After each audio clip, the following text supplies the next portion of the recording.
Here we go. This is Wealthier by the day 5. I almost said day 6. I got 3 topics I am going to talk about today. The first is 3 financial habits you should be practicing. The second one is 3 ETFs anyone can invest in. And that means anyone who is super inexperienced and doesn't know what to invest in, because that can at times, that paralysis by analysis, that can affect people and make them not do anything because they say, oh, it's too complicated, I don't know what to do. So 3 ETFs pretty much anyone can invest in, and then realistic rate of return in the stock market. So first, 3 financial habits that you should be doing, you should be practicing. 1, you should make an itemized budget for every single month. You should, and this is the best way to do it, and this touches on the second point I'm going to make, is you should have an itemized cost list from each month. So you should go through your banking statements, receipts, whatever items you have to track your costs, you should go through and you should input those line item by line item. I like to break them up into different cost codes, similar to kind of how a company will operate, where you have like your grocery expenses in one cost code, and you put all of your expenses, all your itemized expenses from groceries into that bucket right there. And basically you line out all these different cost codes or cost categories, cost buckets, and you identify what costs go into each bucket, so you can get an idea of how much you're spending each month on each cost bucket, right? So like if you spend $1,000 on groceries a month, you would take all your costs from groceries and it would all add up into that cost bucket of like $1,000. That's the idea. And what you can do is you can kind of use that cost analysis, and there's a few ways you could do it. You could basically start, you could do a budget just off the cuff and be like, I want to spend X amount a month on this, X amount a month on that, without really analyzing any past costs. Or you could take 1 month of cost before you create your budget, analyze that cost, and kind of base your budget based on that cost. Because maybe, like, we'll go with the $1,000 cost of groceries in a month. Maybe that $1,000 is perfectly reasonable and you're spending a perfectly reasonable amount of money on groceries. Then your budget can just be $1,000, but maybe you spent $1,500 on eating out for the month. And you see that actual cost is $1,500 and you say, nah, that's not good. I want to spend half that amount. I want to budget $750 a month on eating out. So you can use that actual cost and reverse engineer it to create a budget, and kind of analyze and go through it line by line, cost bucket by cost bucket, and say, is that reasonable? Is that reasonable? And basically, it's like your budget, you should be able to compare your budget to your cost apples to apples. So you should have a line item for groceries, and in your budget you have $1,000 a month, and then your actual cost for that month, let's say it was $1,200. So you had a $200 overspending delta in that cost category or cost bucket. I kind of like that nomenclature. That sounds good. So the first one is create a budget, and the second one is track your cost. And that might actually be, the first one might be track your cost so you can create a budget. So those are 2 very important things. The last one, and I've touched on this before, is just have a monthly investment goal. And again, this all kind of ties to budget and monthly cost, because that monthly investment goal can actually be a line item in your budget. You can say, I want to put $500 a month into the stock market, so I'm going to create a line item for $500. And this is kind of the way it works, is like in this example, I'm saying you could potentially track your costs for, let's say, January of 2024. You track your costs, you break it down into cost buckets. You have all your itemized cost buckets with, those itemized cost buckets are made up of all those different charges for that specific cost bucket. Groceries, for example, and all your trips to the grocery store would go in the grocery cost bucket.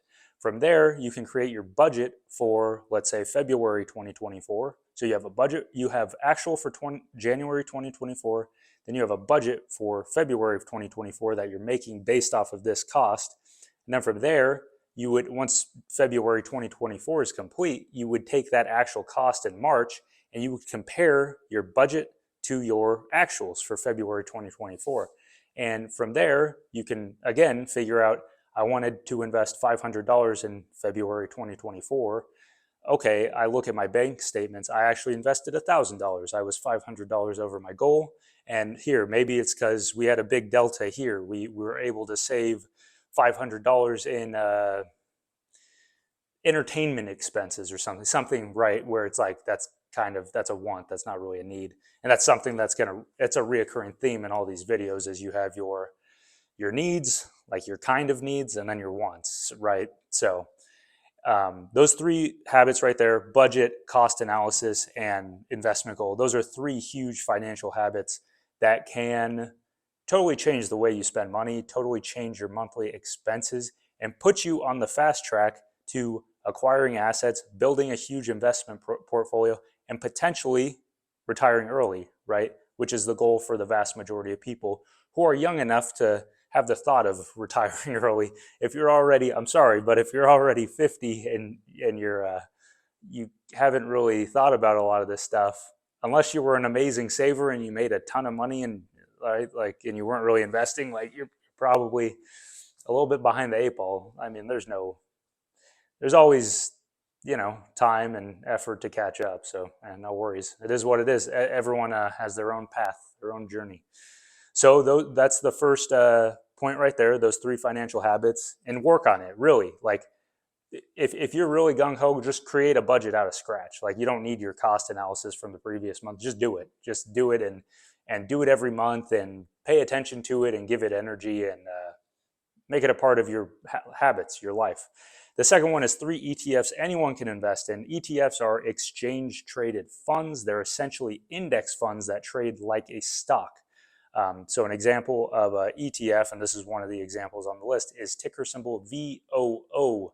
That is the Vanguard S&P 500 ETF, and it just tracks the S&P 500, which is it's an index, it's a benchmark. It basically tracks the 500 largest companies in the United States, and in aggregate, whatever their performance is as a whole, that is the return. And since 1926 or 1927, I believe, it has returned an average of 10% every year before inflation, which is kind of amazing because people might not think it, but you get 10% return every year. That is a ton. In 10 years, you're 100% up on your investment. That's insane. Like, it doesn't get much better than that, especially when it's somewhat predictable. Whether that performance will continue in the future is questionable. But with that 10% like rate of return, obviously you have to account for inflation and taxes. So, I mean, realistically, you're probably looking at, and this is going to go into the next point of what's a realistic rate of return, you're probably looking at anywhere from 5 to 7%, which again is for a real, like an adjusted rate of return, that's really good. Like people might say, that's not 30%, that's not 20% a year like Warren Buffett did, right?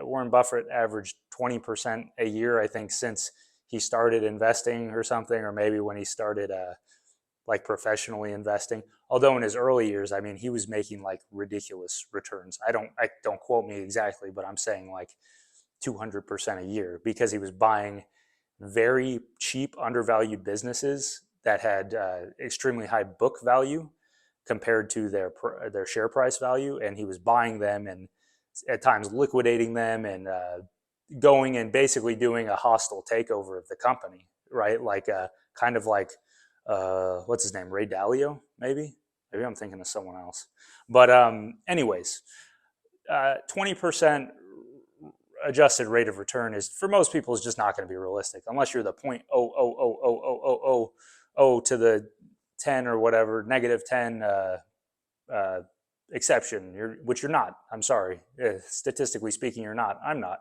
So I do invest in some individual stocks for fun.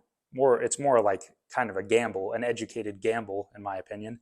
But if you're like anyone else, you should invest in these exchange traded funds and have a somewhat predictable return in aggregate over a certain amount of time. So ticker symbol VOO, that is honestly my number one ETF that I invest in. And the S&P 500 in general is the number one index that I invest in. If I have $200 and I don't have time to think about where I'm putting it, I just put it there. It's better to be in the market in a relatively risk-free, reasonable asset with a reasonable return than be in my bank account doing nothing, right? So if you're on a whim, just put your money in VOO. There's also ticker symbol VTI, which is just the total US stock market, which has a very similar rate of return to the S&P 500, essentially the same return. That one you have the added benefit of diversification, because I believe that index is made of like I think it's the Wilshire 5,000, right? So it's made up over 5,000 companies. So you have even greater diversification benefits, 10x diversification, right? 500 or 5,000 divided by 500, like the S&P 500, it's a 10 times the amount of diversification, which honestly, VTI is probably the safer, smarter route to go in general. I like VOO, VOO. That's where I've always put my money. They return pretty similarly from what I can see. You could go 50-50. It really doesn't matter. Like, you could put it all in VTI, you could put it all in VOO. It's like basically the same thing. The last one, which is a little less well known, is ticker symbol SCHD, and that's a Charles Schwab fund that tracks. Oh, I should have looked this up before. It tracks an index. I believe it's an index that like tracks dividends, essentially. I forgot what index it is, though. If you know what it is, put it in the comments. But this one has performed incredibly well over the last, I believe, like 10 years. I think it's even outperformed the S&P 500. This one, you will pay a little bit more of an expense ratio. So basically, just for being able to invest in this ETF, Charles Schwab, who's the brokerage account that offers this ETF, that basically put all this together and said, here's this little package you can invest in, basically what we ask for is you pay us a percentage of that amount of money you have invested in that fund. So I mean, the expense ratios on all three of these are relatively low. I will say SCHD does have a higher one, and I believe it's probably like 0.05 to 0.07. Again, I didn't look this up before the video, but I know it is marginally higher than VOO and VTI, which are more like 0.03. It's still a relatively low amount of money, but then again, when you work up to huge amounts of money, it'd be 0.03% is that, on $5 million, 0.03%, it adds up, right? So, or $10 million. If it's $10 million and it's 0.03%, 3%, let's just do a million. I'm not the best at math, but 3% of a million is what? $300,000. So 30,000, that'd be like $3,000. So I guess it's not going to move the needle too much, but something to consider. So those are the three ETFs that I recommend pretty much anyone just invest in. If you have no idea what you're doing, open a brokerage account, get your information in, link your bank account to the brokerage account, and VOO, VTI, and SCHD are all three pretty good bets. And again, guys, I have to say this is for entertainment purposes only. I am not telling you how to invest your money. I am not a trained professional. I am a leisurely personal finance enthusiast, right? I'm not a professional. Like, don't listen to me. Don't listen to what I'm saying. This is what I would do, but don't listen to me, okay? And hey, I'm pretty confident in myself, but don't listen to me. Anyway, so that's point two. Those are the three ETFs I just touched on, and then we'll go to point three, which is realistic rate of return in the stock market. And I kind of already mentioned this, but 5 to 7% adjusted annual return is incredibly good. I mean, 3 or 4% is not bad, right? Like, in the grand scheme of things, and I'm not saying this is not going to get you rich in a year. This isn't going to get you rich in 10 years. It's not going to get you rich in 20 or 30 years, or maybe 30 years, right? Like, these are returns that you bank on when you have like a retirement account. And you're like, well, as long as this can continually marginally grow over time, I should have enough money when I retire. On the flip side of that, these returns are incredible if you can get the correct amount of money into your brokerage account to potentiate these returns. And by that, I mean, and this is all based on compound interest, if you understand compound interest, you will understand how much money you really need to move the needle when it comes to retiring early or financial freedom, all that kind of the buzzword talk, right? Like, if you understand compound interest, you can figure out how much money you need in income to make that happen sooner rather than later. So the best example I have is what's 3% of $100,000? That is $300 or $3,000. Sorry, What is 3% of $1 million? That is $30,000, right? So, and then 10, like let's say you have $10 million, that's $300,000. That's 3%. So the point being, if you can get enough money in the market, which $10 million is a ton of money. I'm not saying, like, again, the vast majority of people are never going to have $10 million in the market, but that doesn't like in not validate the point that it's that's what you need. Like if you have a ton of money, you don't need huge return on your dollars. All you need is a little bit return, and if it's a safe asset, it's like even better. You don't have to worry about the risk as much. So that's what that should tell you is that you should, what should you do? Increase your income. You should increase your income, because the more income you have, the more money you can invest into the market, and the less of a return you really need to move the needle when it comes to compound interest and all that. And how do you increase your income? Well, there's a number of ways, but you could get a new job, try to move up, make a different move to a new industry. Again, that's not going to move the needle a ton. It's still going to take forever to get a huge amount of money in the stock market. What's another thing you could do? You could start a business. That's how you could sell a product. That's how you move the needle right there. If you need a ton of money to get a good return, how do you get a ton of money? You need to probably own a business, or right, like sell a product, like do something that's not just income generated from a job. And that's the sad truth. Maybe not the sad truth, but that's just the truth. Like if you want to have a ton of money, you probably have to own your own business, or have a piece of a private business, or like be a partner with someone, or you're going to have to be doing more than the vast majority, because the vast majority, they just have jobs. So if you want to be better than the vast majority, at least in the United States, that's my point of reference, then you're going to have to do what the vast majority are not doing, if that makes sense. So anyways, I'll cut the video. We're at like 17 and a half minutes.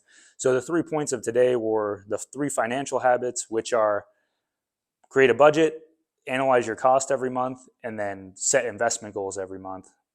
The second point was 3 ETFs anyone can invest in: ticker symbol VOO, ticker symbol VTI, and ticker symbol SCHD. Comment below if you invest in these. I'm pretty sure most people do that know anything about investing.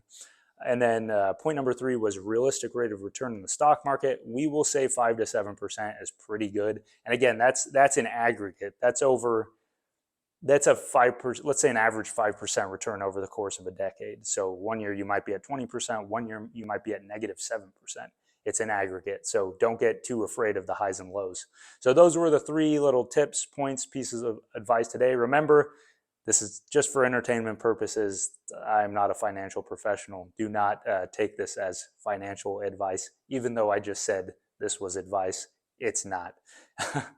You know how the game works. But anyways, I will catch you in the next one. Please like, comment, subscribe. Definitely subscribe for more, because this series, I'm going to record a video every day. I don't care if I'm dying. I will get a video up.